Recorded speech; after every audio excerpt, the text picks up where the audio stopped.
Alright, everyone. Four-legged plague here again. I am going to... I recently, I think it was yesterday, made a community post that I had a very close encounter with a dog. And was going to get a video uploaded to detail the event. Well, I've got 3 kids now. My wife and I just welcomed another baby boy last month. This is actually my first day back from paternity leave, which sucks. Having to go back to work after all that time really sucks. And right now everybody is sick with that stupid norovirus, pooping their brains out. But gotta make money, right? I'm making the video in this format because, like I just said, I have 3 kids now, and I really wanted to get this whole thing up while it was still fresh in my mind. I have a 25-minute drive to work, so that should be plenty of time to tell the story. But you won't get to see much because I've just got my mobile device facing down. But you should be able to hear my voice just fine. That's really all you need. It's really all I would have for you anyways. So, on last week Thursday, today's Monday, the 6th, it would have been last week Thursday. I've detailed before in some of my videos. One time I think I was outside cooking, and I was talking about an encounter that I had with dogs at a family get-together. How one of them jumped up and ate all of my wife's cinnamon rolls, or licked all the frosting off of them or something. And as I'm explaining that, you can hear my neighbor's worthless German shepherds barking in the background. And I basically just said to you, there's nothing I can do. You're going to have to bear with the sound of that in the video. Sorry, I've got a touch of something myself. It's cold, so my nose is running a little bit. Anyways, you can hear the big German shepherds barking in the background, senselessly, just barking at each other. I think there's 2 of them. Barking at each other, barking at nothing, barking at everything. Who knows why dogs bark? Well, I've always been very leery of those things, because it ain't like when they're outside. You know, someone pulls up in the driveway, they bark a couple times and then quit. Like I said, and like you could hear in that video, they bark like senseless animals. I mean, really, that's what they are. But they bark like angry, vicious mutants.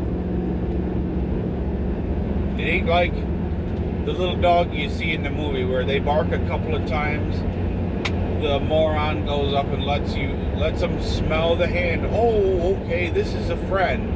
And then they quit barking. This is reality uncut. Dogs. But like I said, even on my own property, from 2 houses up, I've got to keep my head on a swivel. And like I've said before in some previous videos, pretty much if I'm not at work, or at the daycare or some other prohibited, unfortunately, place that I carry a weapon. And as I've said in the past, I would advise everybody, if it is legal within your jurisdiction, first of all, always follow your laws, because there's nothing worth going to jail over. Nothing. Unless protecting your family is going to put you in jail. But again, you're the only person who's going to be able to make that decision.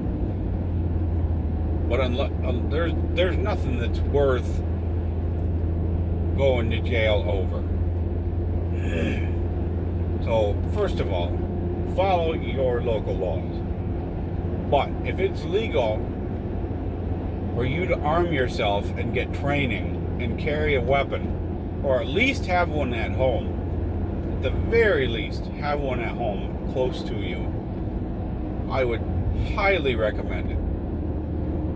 It can't do no harm just having something that, even if you don't touch it and you don't mess with it because you don't want, maybe you're not confident and you don't feel that you're knowledgeable enough and you think it presents a risk. Even if you put it away, put it in the closet, it's not going to jump up and shoot somebody by itself. So it presents no risk to you just by having it. And then that way, by having it, you know you can keep a cool head. You know that if you decide to protect yourself, the option is always there. But I digress. I always carry, pretty much no matter where I go. Not because I'm paranoid or anything, but because it's part of program compliance, where in the event that something took place, you don't have to think, where's my weapon? It takes the thinking when split seconds are what's the difference between your family member getting attacked, or even in the event of a robbery or carjacking. Program compliance, as in always having your weapon in the same spot, it takes the thought process out of the equation. When you have deduced in a life-threatening situation that somebody else is going to kill you unless you do something to stop them, you're gonna go into fight or flight mode, and you're gonna lose all of your fine motor skills. This is part of the training that at least I received. And thinking about, where's my gun? You're not gonna want to have to think about that. So to the best of your efforts, even if it's uncomfortable, you should have it on you at all times. That being said, this is where our story begins. I went outside Thursday night to lock up my barn. I had been out there, and I've taken you guys in there a couple of times.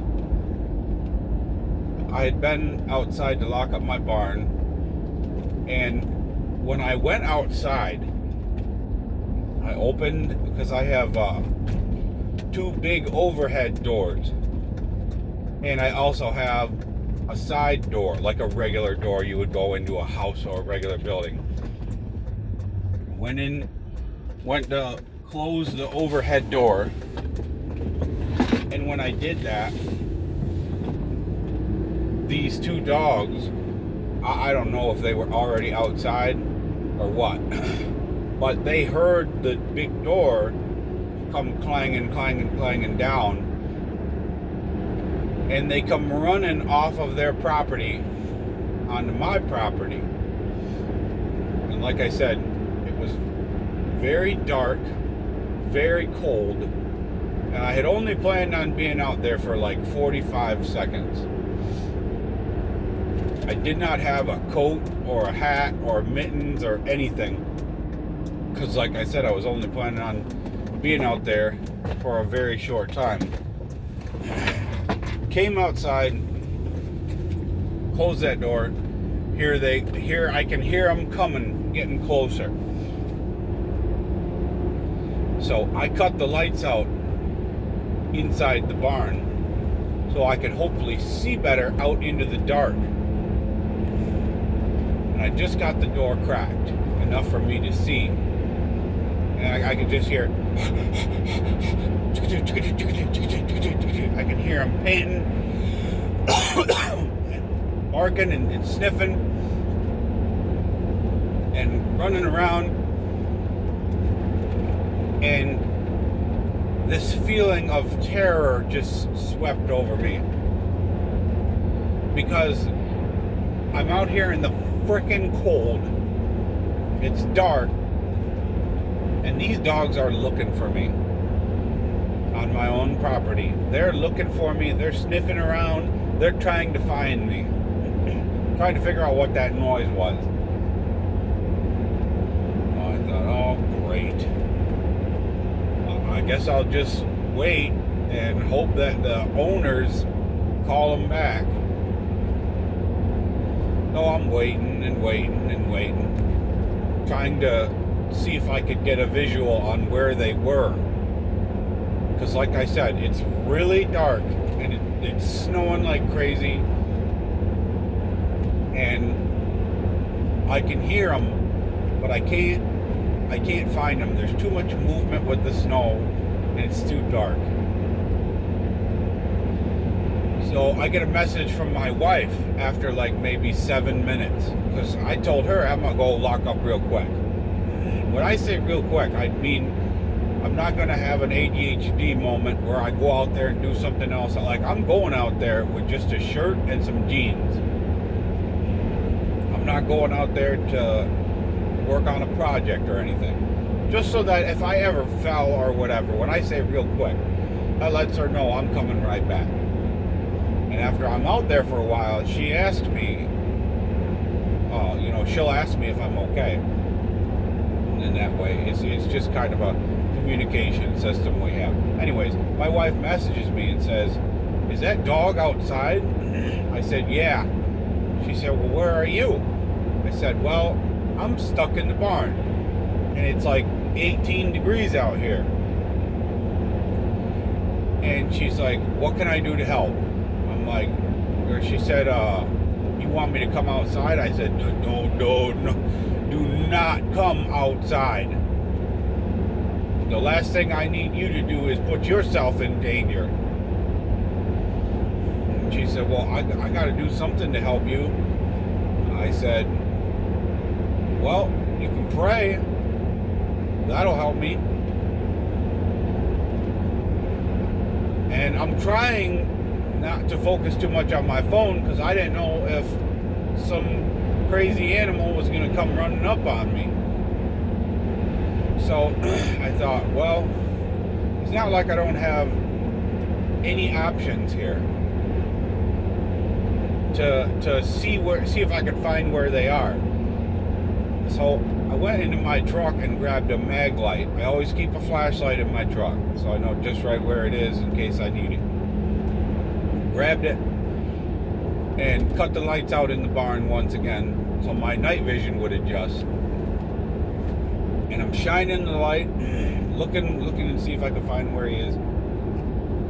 And I shined off into the far woods that are on the edge of my house, between my house and the neighbor's property. And I just see two eyes. I'm like, man, I don't know if those are deer, because we have deer that come around too. And deer, natural animals, are 99.9% of the time gonna run away. They're not a threat. They are graceful, natural animals that just mostly just want to be left alone, unless you're a car. Sometimes they jump out in front of your car, but in all seriousness, I'm like, the thing that sucks is the goal to coming outside was to lock the door by the barn. But once I lock my door, my avenue of retreat is gone. At that point, whether I like it or not, I gotta move forward. Whether the dog is there, I gotta move forward. I gotta go to the house because my home is located not too far away from the barn. And once I get to the house, I gotta close the garage door, and that's gonna take a minute too. You see where I'm going with this? Like, a confrontation is inevitable. I'm like, okay. I looked around. I had waited. I'd been out there probably 17 minutes by this time, and I'm freezing my nuts off. And I'm like, okay. I'm just gonna go for it. I grabbed a can of wasp and hornet killer spray, and I closed the barn door and started walking towards my house. And I get probably 3/4 of the way there, and I just hear, here he comes. He's coming right at me, and I see him. He was ducked in the woods where I couldn't see him, and he's coming right at me, approaching me in a threatening manner. And I made myself as big. I am not a small statured person. I'm over 6 feet tall, and I'm over 300 pounds. And I made myself as big as possible and just started screaming, "Get out of here! Get out of here! I'll shoot you! Get out of here!" And part of my attempt to intimidate this animal, this mutant, was also, if the owners were outside, I wanted them to hear, "I'll shoot you." Because then they'll know this guy ain't playing around. Don't let my dogs go on to his property. Well, the dog, he did not just take off with his tail between his legs. And I probably could have shot this dog, and it wouldn't have been a thing in criminal court. But the thing is, it's always, if you do anything in life, there's two court systems that you got to go through most times. If you kill somebody in self-defense, and under the law, you weren't technically, what you did was technically legal. You're not going to go to jail for it. But maybe it was something stupid that you could have avoided. Kind of like the thing with Trayvon Martin. The courts found, I can't remember his name, George Zimmerman, I think was his name. He shot this kid. The kid was beating the crap out of him, and the courts ruled that his shooting was justifiable, but it would have been avoidable. If he had just called the police, Trayvon Martin would have been, more than likely, would have still been alive. So this is one of those things where I don't want to put myself in a situation unless I have to, unless it's unavoidable. And this was unavoidable, but I really didn't want to have to go where, yeah, the police aren't going to arrest me, but these moron dog nuts are going to try to sue me and try to take everything that I have because I killed their worthless mutt in my driveway. So I used all my restraint to avoid actually firing. And eventually, after the dog got done sizing me up, that's the thing with these things. They don't know love. They don't know affection. They only know intimidation. Once I had finished intimidating this dog, it backed off. It didn't run away. It was still watching me, but it backed off. I got in my garage, and of course, it's on the fritz as soon as something goes down and I need it to close. It went about halfway down, it came back up. Well, I hit the button again, and finally it went down. Well, I was so pissed off. I got on my the informed of the town that I live in, the Facebook informed for the town that I live in. I got on there and tried to, because there are so many dog nuts where I live, and I posted something to the extent of, hey everybody, let's all be reminded, you dog lovers, that if something goes down and your dog approaches somebody in a menacing way, under the state of Michigan law, because Michigan is the state that I currently reside in, under the state of Michigan's law, if a dog approaches somebody in a menacing way and they fear for their life, they can use lethal force to defend themselves. And some of these I tried to keep it. Anytime you put something up like this, you always gotta, if you want to get the way you manipulate these people, if you want anybody to listen, you got to remind them that it's for the dog's sake. Do it for the dogs. If you love your animal, keep them locked up and don't let them intimidate people, and don't let them attack people out in public place, and don't let them attack people on their own property. If you want to get any sort of response in a positive manner, and not just be told that you have ADHD and you didn't take your meds and you have cynophobia, because there were some of those too. People, oh, you didn't take your meds today, did you? And, we got some ice.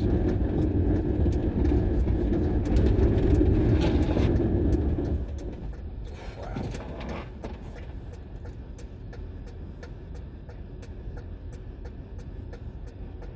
Oh man, I hope I can get in before somebody slams into me.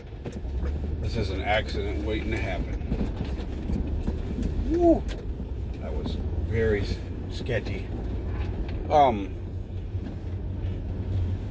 So I had some people call me crazy and retarded and autistic and cynophobia and everything. But there were some people that actually, because, and I tried to do it in a professional manner. As much as I would love to just attack these nutters, if you're going to exist in this world, you can't just make your efforts, or you're just going to lash out and no one's going to listen. As much as I would have liked to do that. But anyways, here's the kicker. After that post, so, I had some positive response. I had some negative response. But I get a message in my DMs on Messenger. I'm like, oh, who's this? Somebody attacking me? I get a message. Hello, Mr. Four-Legged Plague. This is fill in the blank, your mail lady. The lady who delivers the mail to my house sent me a message. She said, several years ago, the dogs at that house, the Schmidt family, put me in the hospital for 9 days. Those dogs were put down, but their new dogs are dangerous too. And I refuse to deliver mail to their home. If you ever need a written statement from me, just put a note in the mailbox and I'll testify on your behalf. Keep your family safe. And you believe that? That made my skin crawl. That these people want to own dogs, that the mail lady came onto their property and both dogs attacked her and put her in the hospital for 9 days. You're talking 9 days. You're not talking about a little nip. You're talking about reconstructive surgery. You're talking about, basically you were gonna die. And they had to intervene to save your life. Didn't make me feel comfortable. I hope I did the right thing by restraining myself. Because it's my greatest fear that if I waste somebody's dog, that while I'm not home, they'll come over and hurt my family. Because you never know with some of these psycho dog nuts. If you shoot their dog, they're going to try to shoot you.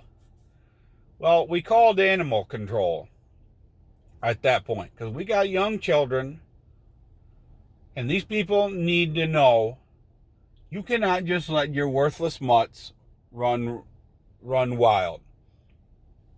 So animal control went down there and talked to them, and I'm got my fingers crossed.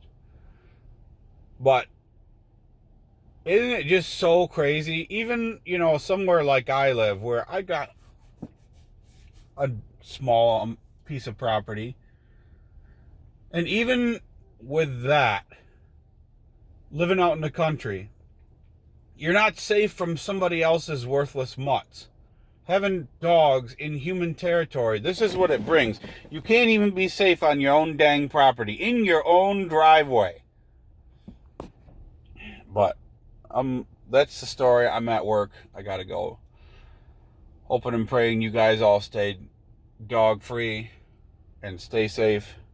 And always remember to love the sinner and hate the worthless dog.